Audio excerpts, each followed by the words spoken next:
If you notice the little plates that I gave you guys, these little applicators that I provided for you, these little micro applicators, they come in about 4 different sizes. They're really cheap. You can get them pretty much from any little hobby shop. Yep, and what you want to do is just take some of that railroad tie brown, and what we're going to do is we're just going to go ahead and put that on the inside and try to keep it off the points, and just go ahead and paint the insides of those wheels. On the outside? Yep, right inside here.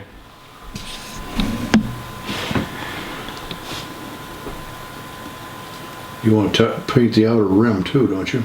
Well, I usually wipe that off because if the rail cars go through hump yards, those stay clean. If you look at some of the wheels on real railroad cars, Yeah, you're right. that outside flange is clean because they go through the hump yard retarders.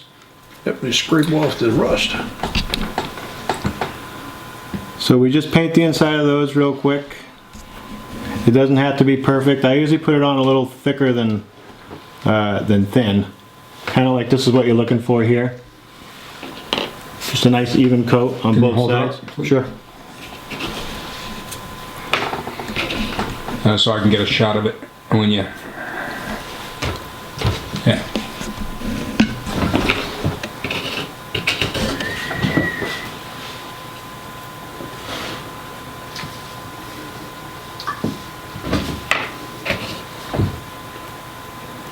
Then you want to wipe. I just use my thumb and I wipe off that flange just to kind of clean that edge off. Just like that.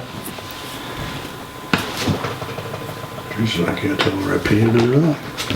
Now this here is the easiest way to do this. There's another technique I'll explain to you when we're done with these wheels that's a little more tedious, but when you decide to do it this way, you don't have to mask off the wheel tread. Yeah. Because on the real rail cars, you know, this tread stays nice and shiny. Of course, we're dealing with plastic wheels here, but if you deal with metal wheels, you want to keep those wheels. If you look at these, the tread stays nice and shiny. And I'll explain how I do that. Now, once you get to the 4th wheel, you go back to the first wheel you did, which is probably pretty much almost dry, and now we're going to paint the insides. Same idea, just go ahead and paint some right on the inside of the wheel. You want to try to keep it off of the tread as much as possible. If you get some on there, I just kind of put it between my index finger and my thumb and just kind of wipe it right off.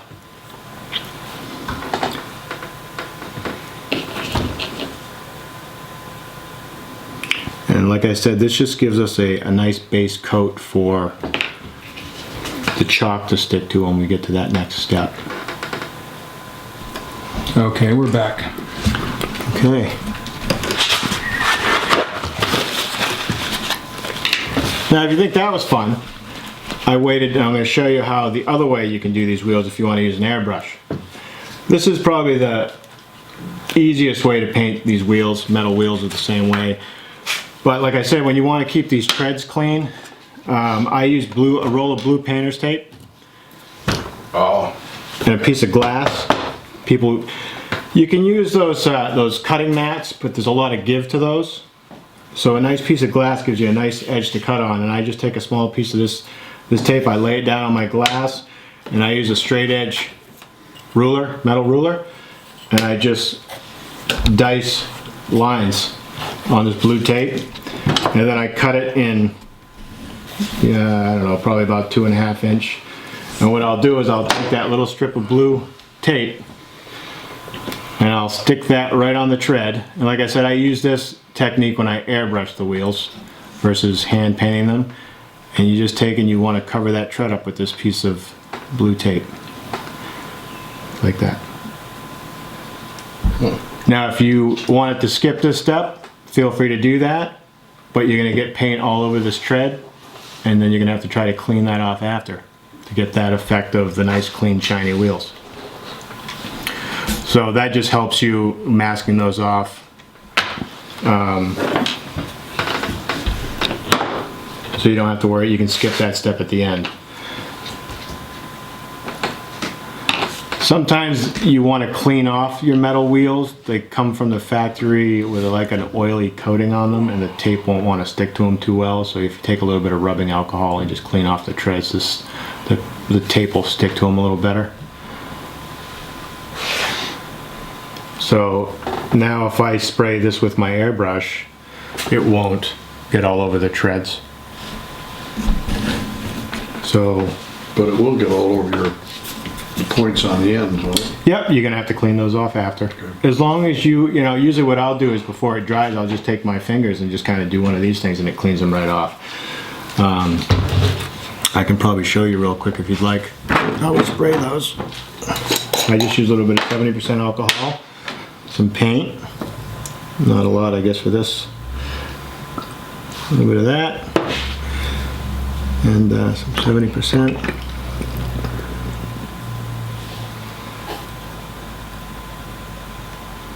And I don't do any certain ratio to this. I just try to do that 2% milk like I spoke about in my first tech talk with you guys, and just kind of eyeball it from there. I want to mix this up.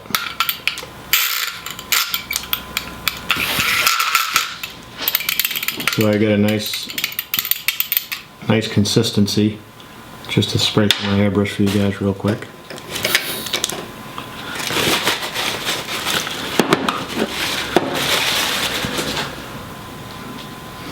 Those paint spray mixers.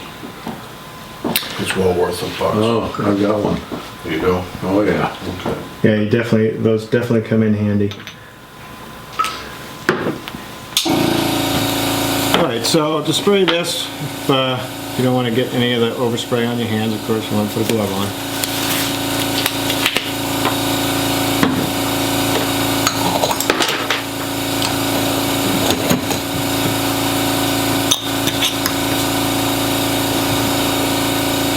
Then what I'll do is I'll just go ahead and paint the outside of these wheels. I try to do a couple of thin coats versus one heavy, and I just keep rotating it. By using the 70% alcohol like I was mentioning earlier, it speeds up the dry time of the acrylic paint.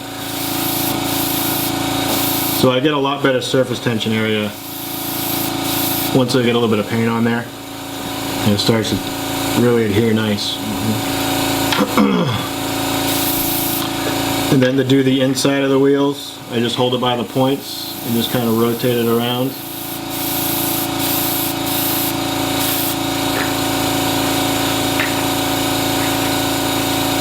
And I'm not too worried too much about covering up the brass. As long as I get a little bit of paint on there, the chalk will stick to it when we get to that stage. So don't try to get this whole brass piece the color you're looking for, you know, because we're going to cover that up. The paint that's on here now will give it plenty to stick to when we get to that stage. But with the other method, when you apply the paint, with this little applicator, you don't put paint on that brass. Yeah, we're going to do that. Oh, you are? Yep. Okay. Yep, we're going to do that.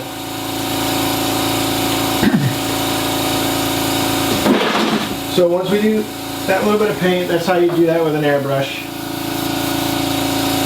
Let me just clean my brush real quick. And I think if you remember how I do this, I just spray some alcohol through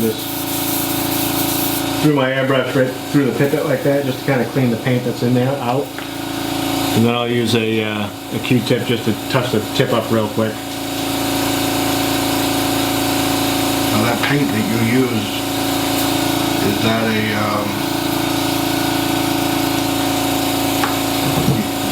that's not an acrylic paint, is it? What I just used? Yeah. Yeah. Railroad tie brown. Poly scale? I just asked. Yeah. Yeah. Why did you use the Windex? Well, I use it to clean my airbrush, but I just used alcohol to spray what's in there through. You can use either or. What's your cup now? Your cup clean? No, I'm gonna get that next. Oh, okay. I was just used to the guy up at Springfield, he just wipes the cup out, puts the cleaner in the cup, and then sprays the whole thing. Dump that out. That's why I got my trash can here.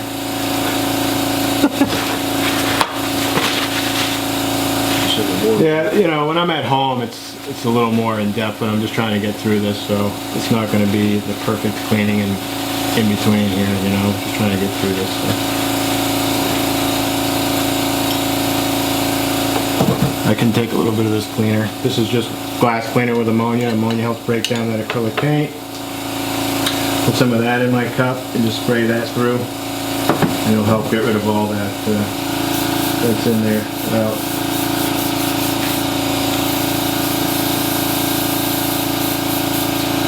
There we go. Is that Okay. a siphon feed? Yes. Okay. It You is. can put a bottle on it or a cap or a little cup. Correct. Okay. Yeah, you can put a cup on this. So that's probably, well, I would think that would be one of the best ones to get then. The siphon It depends on what you're doing. If you're really doing fine detail work, gravity feed's all you need. feed. Yeah, because you can bump the air pressure down a lot on that. But to get an airbrush that would do both large areas and your detail, you get your siphon feed and you use the cup and the bottle, you know, for either job. Absolutely. Yep, you can do that. Well, like Eric said, when you're doing track, for instance, you're doing a lot of track, you'd want to use a gravity feed with one of these little bottles.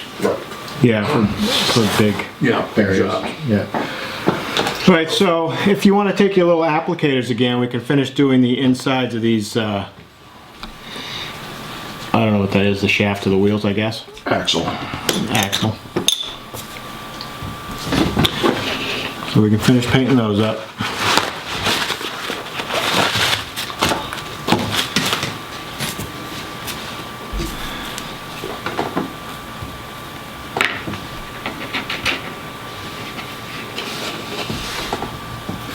And you'll see that this will cover the entire axle with paint versus with an airbrush I wasn't able to do that. But as I mentioned, as long as you get a little bit of paint on there with the airbrush, you'll have something for the chalk to stick to.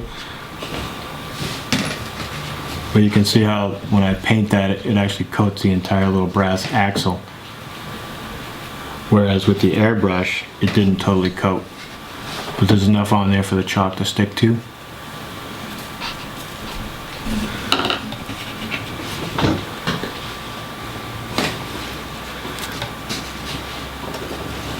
You could use a regular paintbrush for this if you'd like. You know, it's entirely...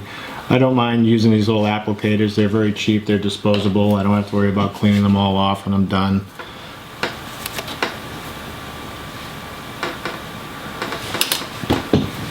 Does it make any difference, like you put more paint on one axle than the other? Does not matter. No. Just remember, John, it doesn't get dirty evenly from one end to the other. Yeah, that's exactly right. That's what we're shooting for.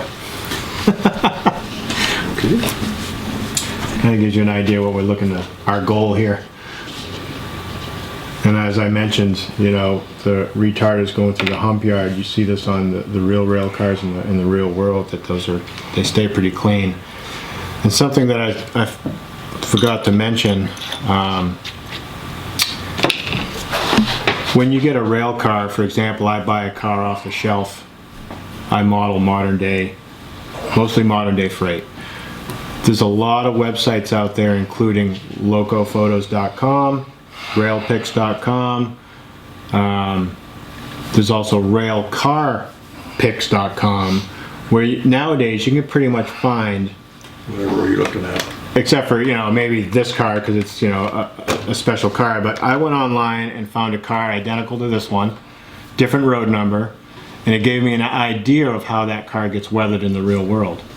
You can make something up and probably get away with it, and that's nothing wrong with doing that.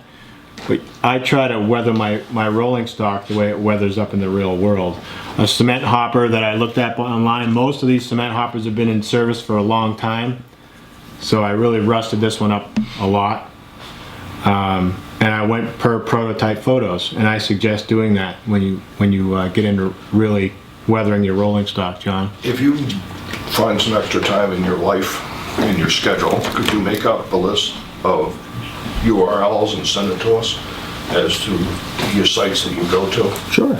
Yeah. And, you know, I That would be helpful. spend a lot of time online just looking at, you know, different, there's a website specifically now just for all the locomotives, and you can find anything from steam locomotives, black and white, unfortunately, some of those older steam locomotives, but it kind of gives you an idea. And you know, that's something that I do a lot. You really want to look and see how the real car in the real world weathers, and then apply that to your model. And that's what I've done here. Do you go online to look at various weathering techniques and airbrushing techniques? Absolutely. Yeah. Research is key when it comes to, you know, weathering. Yeah. Yep. And any downtime that I have, you know, I'm usually online either doing research on how cars get weathered. You know, there's so much involved with the model railroading aspect of this hobby, and that's what's so exciting about it. I mean, you can, if you don't want to weather railroad cars, you can apply this weathering technique to buildings.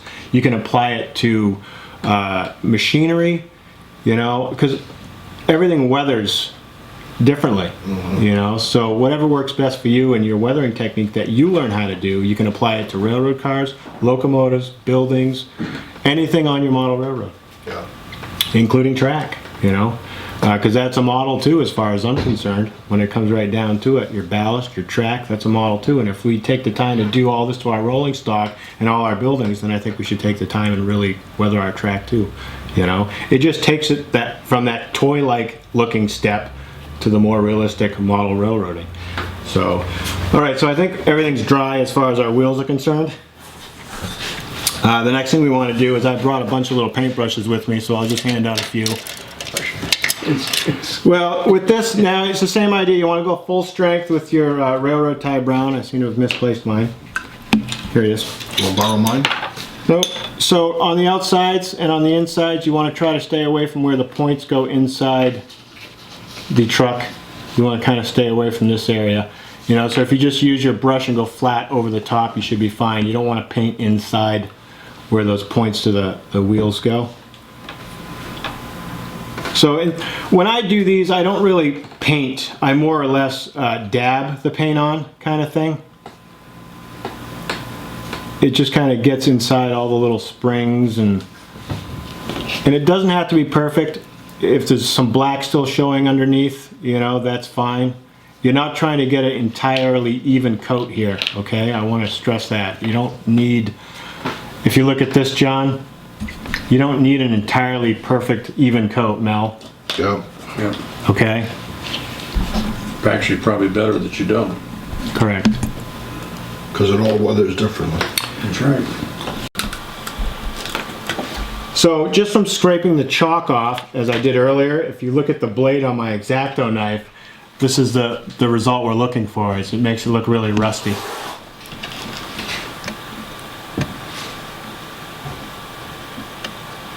And if we didn't put anything on there to adhere like we're doing, it just wipes right off.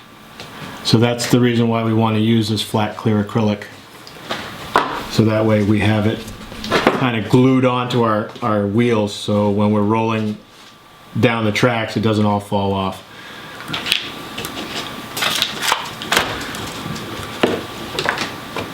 And we haven't even gotten to the boxcar yet. Yeah, I gotta say, you went to. Alright, well I'm going to continue on and get these trucks done as well. So we just dip a little bit into the matte medium and the alcohol. Just going to kind of dabble that onto our trucks right on top of the railroad tie brown.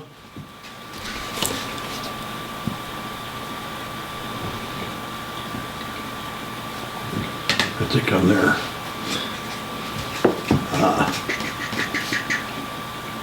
There's a little piece. I see what you're talking about. You miss a little piece.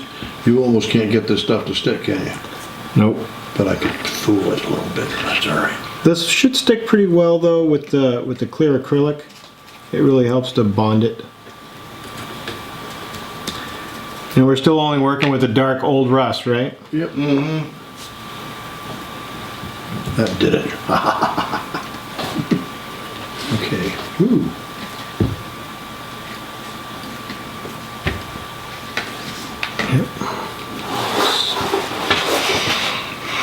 Okay, how do you- Now you should have something that looks like that. It's kind of a blackish, brownish, old, rusty looking wheel. Yep. Yeah. Okay. Do you have to clean this little critter out? Sure. We do what, is alcohol? Yep. Is what does it?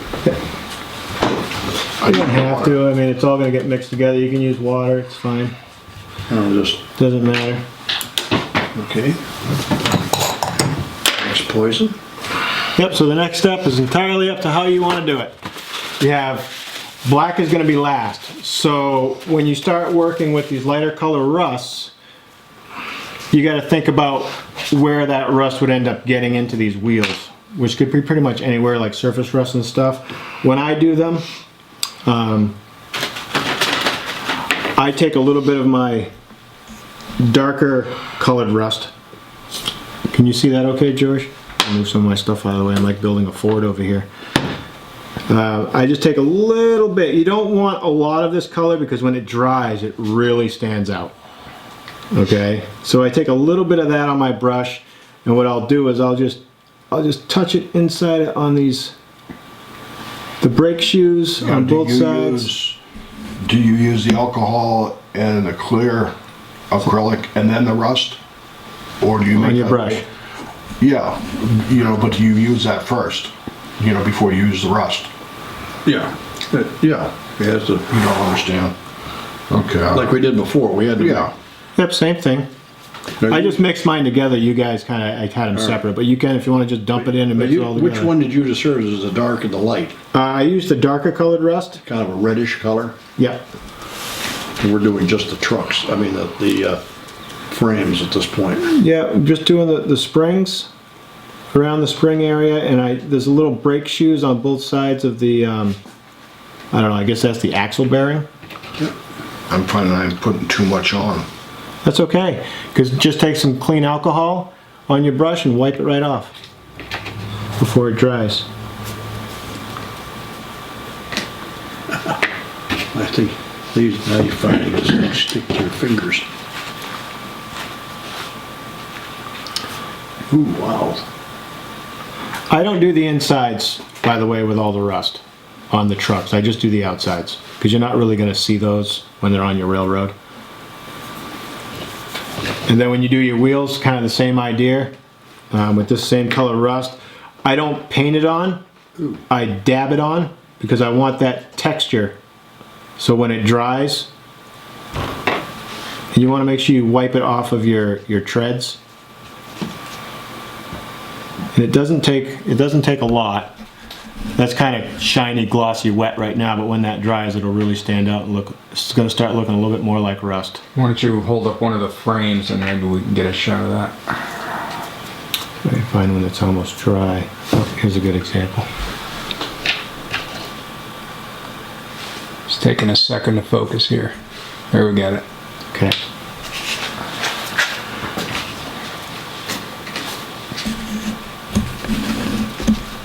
If you get a little bit too much on with the black, will actually cut it back down again. Yep. So once this dries, the alcohol will not remove the undercoat, is that right? Because it's an acrylic sealer. Now you do it, I'm sorry. And you just want to dab it, right? Yep, I just dab it on there. Like, for example, this one here is way too orange. See how much I put on there? Yeah.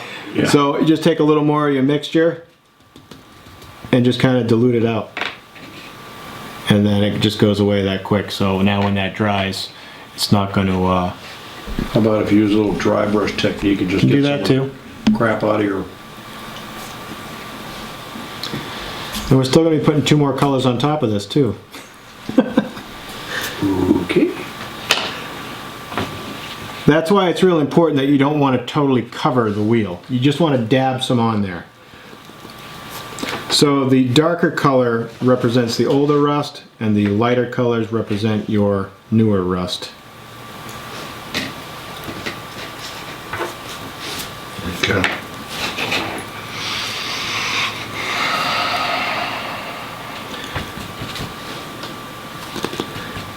you're doing the inside of the wheel too? Yes. And I'm just using the flat side of my brush to do the inside of the wheels, Mel, I thought like you said this. You didn't. I just kind of dab it on there with the flat side of the brush. You didn't use the inside of the truck, you said. Right, I don't do the inside of the truck. Okay. Well, I don't use the inside. And then just to do the axle, I just kind of spin it between my finger and my thumb there and just kind of coat it on I there. guess I should do it. And, you know, it doesn't have to be perfect. There's no right or wrong way to do it. You just want to get some on there. Rust is very uneven. It forms very unevenly. Actually, the more uneven it is it's rolling on the layout, it'll give it motion, it'll show you the motion of the, Yeah. somebody said only man created uniformity. Yeah, I was told I'm not random enough. Thought I was talking about you, John? Nope. Could be. Our buddy used to tell me that. Mr. Huntley. Those are looking pretty good. How about you guys? I'm almost there. All right. I'm done. Did you do the cross creases, by the way, or not? Just the faces. Yeah, the axles. Oh, okay. You want it to be prototypical. That's right. Rust is rust. Rust is Yeah, everywhere. you can do the faces on those. Don't say that, I'm very touchy, I own a Tacoma. Oh, God. One of the US made Tacoma mistakes. Okay, Yeah, we're looking good. we're good. Ooh, that was really rusty. I was just being a wise guy. It's all right, so was I. I usually keep like a paper towel, you know, that gives me, you know, I'm always have my paper towel handy to keep my brush clean and wipe it off. And same thing when I airbrush, I always have paper towels nearby, That's what I do. always handy. Because, you know, I'm always forever like dipping into my alcohol and wiping my brush off. Because the last thing you want, just like your airbrush, you don't want the product to dry on your brush no more than you want it to dry inside your airbrush, because then it's just no fun. Okay, All right? So now the next step when I do these is I'm going to take the lighter colored orange, and with that you want, you know, just a little bit of this light colored orange, and I'm going to put that over the springs as well, and right on the bearing caps.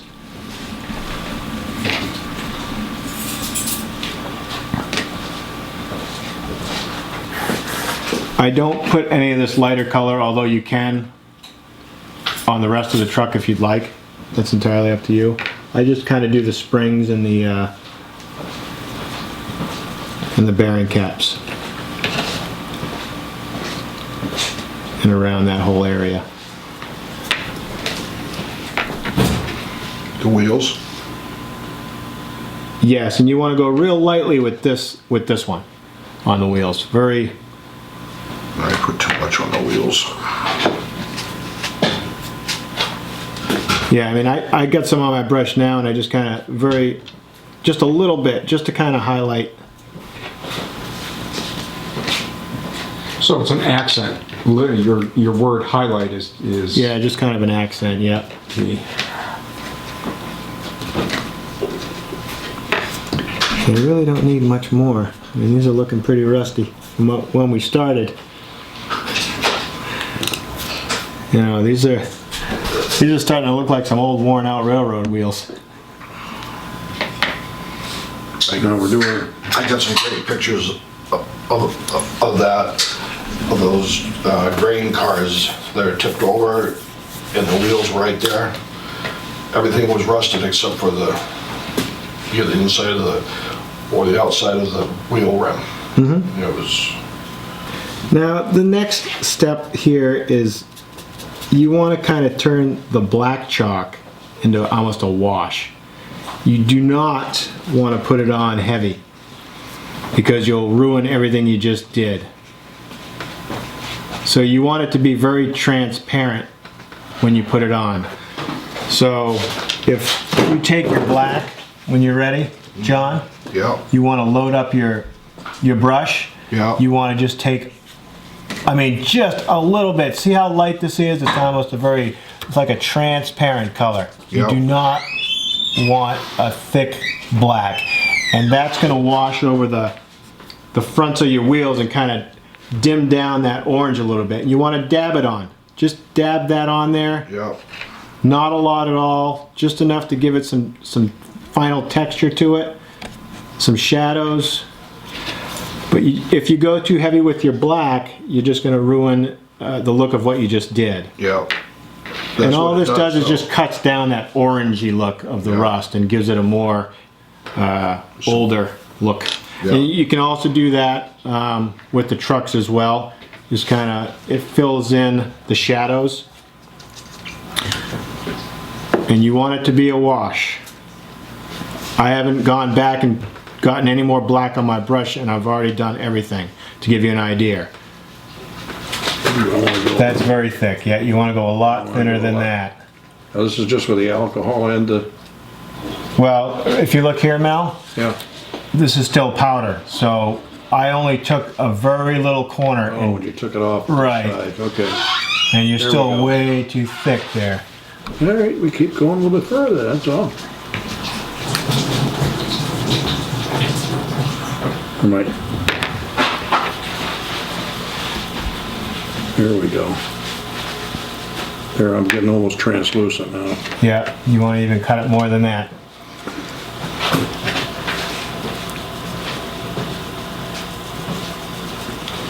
I guess you could have just pulled a corner of the chalk versus trying to thin the whole thing. Yeah, maybe let's go over here. There you go. That looks about right. There we go. Yeah, and now just dab it. Just yep, that's it. Just here and there. That's it. That's all you want to do. Just a little bit. Little dab will do. A little bit. Just like grill cream, right, George? Little dab will do, yeah. George doesn't know. Real cream. You wise guy, you know? Ah, hey, it's like, what the hell you gonna join a club for if you can't jab? And it's important. It's really important that you keep the black transparent. Otherwise, like I said, it's just going to paint over what you just did, and that's not the effect you're looking for. Yeah. That's what I got. So your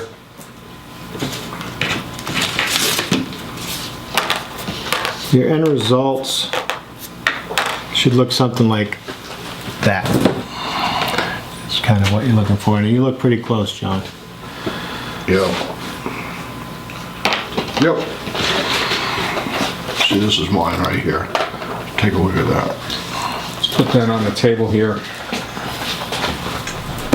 Yeah, that's good, John.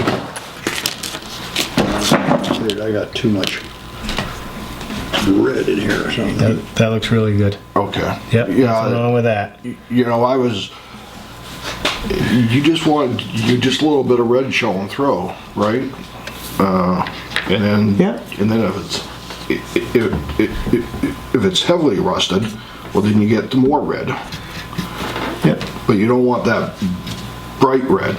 You want Right. it like blackened. Yeah, that's why I don't really use this colored chalk very often, because this is a Yeah. really bright. Yeah. You do see this sometimes in the real world, but not very often Yeah. this bright.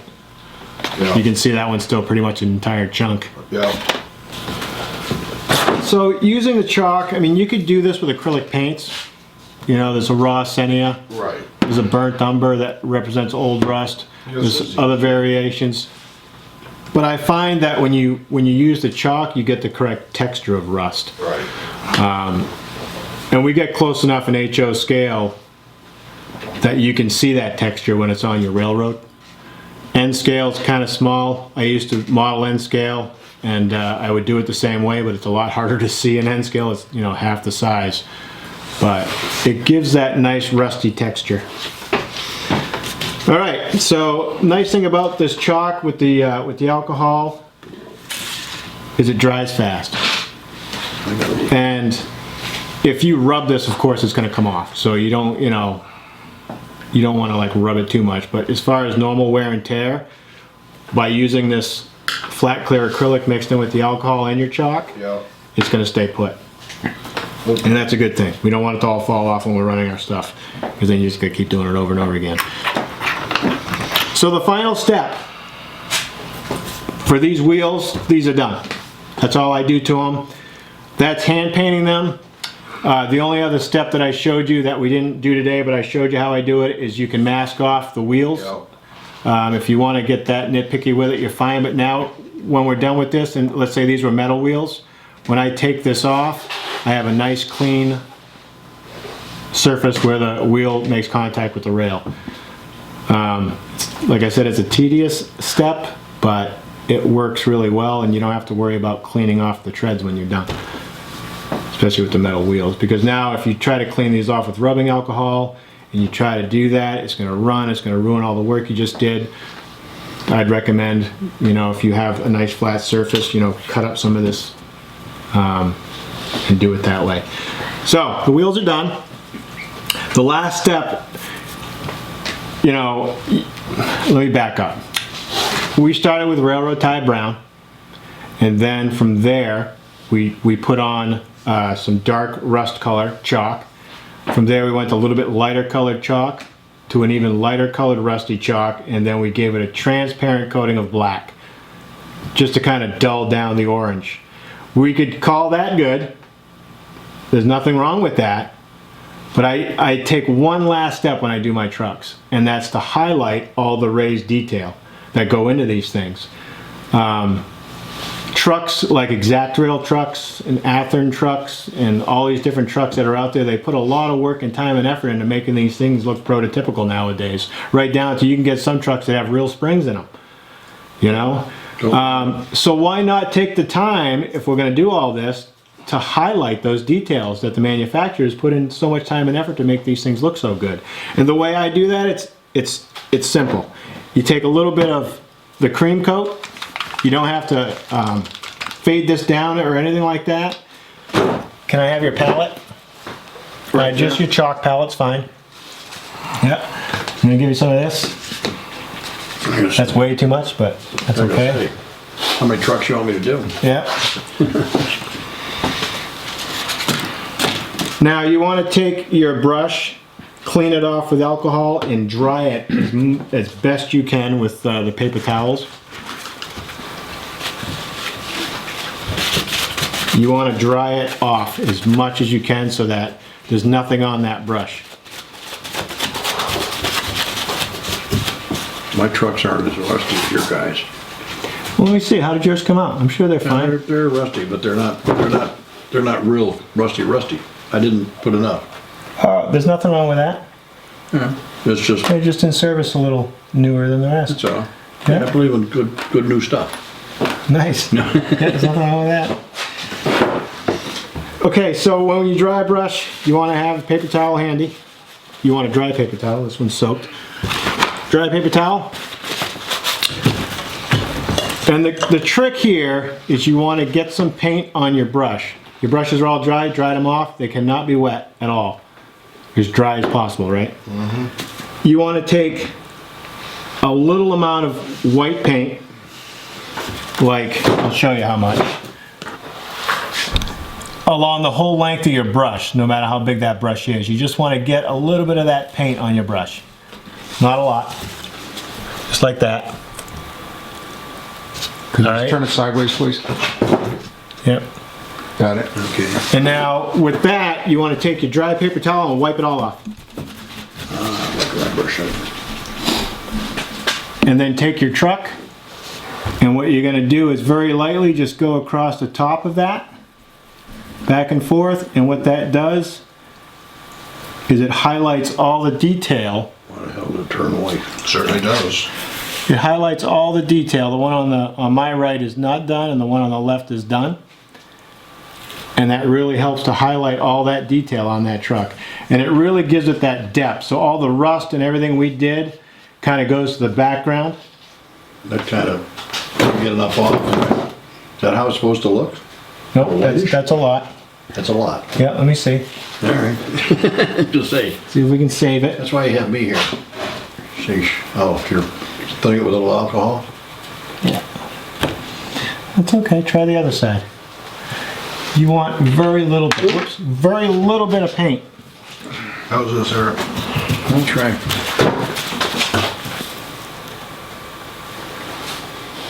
Yes, Okay. that's exactly right. Here you go. And I just do that to the outside. We don't do the wheels, we don't do anything like that. I lost my paint. So you do that to all four sides.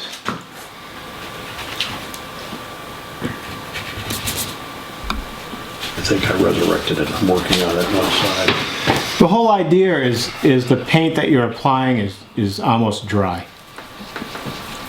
Yeah, it doesn't take much. No, if you have enough paint that when you put it on it streaks, you have too much paint on your brush. Yeah.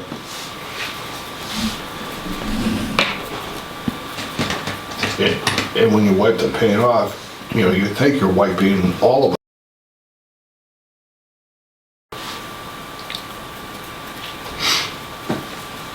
How many mistakes did you make before you learned how to do this?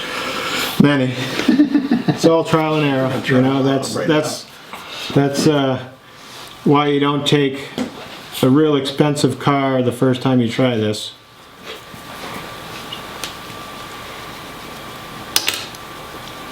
And Mel, this is what you're looking to try to do.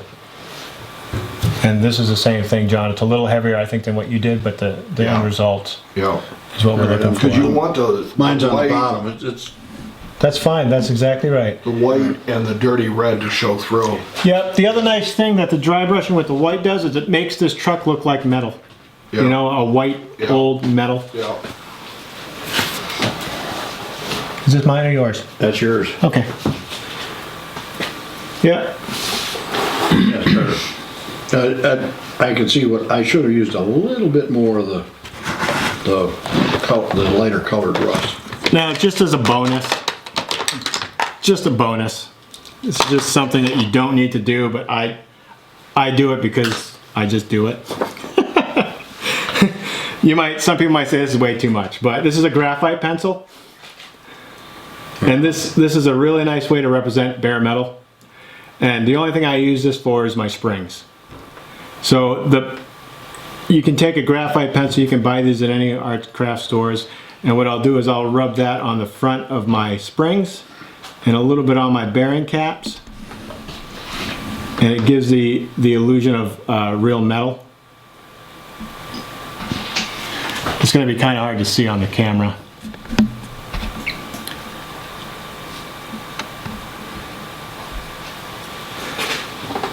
That's just one extra step I take just to kind of,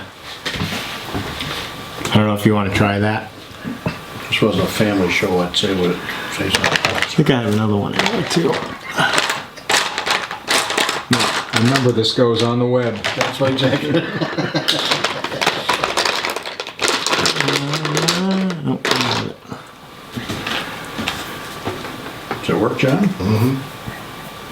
And then you can also take, if you can find the right color blue, you know, this American stuff, or the Delta Cream Coat color. I didn't bring it with me, but you can take blue. Well, I have a gel pen. I guess I could represent the same thing. Maybe. Let's see if this works. Nope. Not going to show up. So if you take blue, the bearing caps that they replace on these trucks on the real rolling stock, they're blue. You can actually represent that. I think I might have a model that I did. Nope. Nope. I didn't bring any with the blue bearing caps. It's amazing what does those dang springs. They really does work. Yeah, it kind of gives them that, you know, because the springs flex a lot. Yeah. So I don't have any blue bearing caps. But anyway, you know, you can take that extra step. I'm not sure the exact color I use. It's kind of a lightish blue color that they use for those bearing caps. Just some Delta Cream Coat. You know, a little bit on one bearing cap represents that they just replaced it. Kind of looks cool on the newer style rolling stock. I don't know when those came into effect, but and that is how I do my trucks. Now you can see it's time consuming, but the end results are pretty cool. You can reassemble these now, just put them together. make sure they roll, and they roll really nice. Once you make sure you keep all that junk out of what are those, the journals, I guess they're called. So we just reassemble those. And that is, pretty close to what we have on the screen here. And the plastic wheels don't show as well, like I was telling you at the beginning of doing these trucks. If you want to represent that hump yard retarder that they use, Yeah. the metal wheels really show that off well. The plastic ones unfortunately don't. And I don't know a lot of people nowadays that still use plastic wheels, but if you do, that's one thing you're not going to be able to represent well on a plastic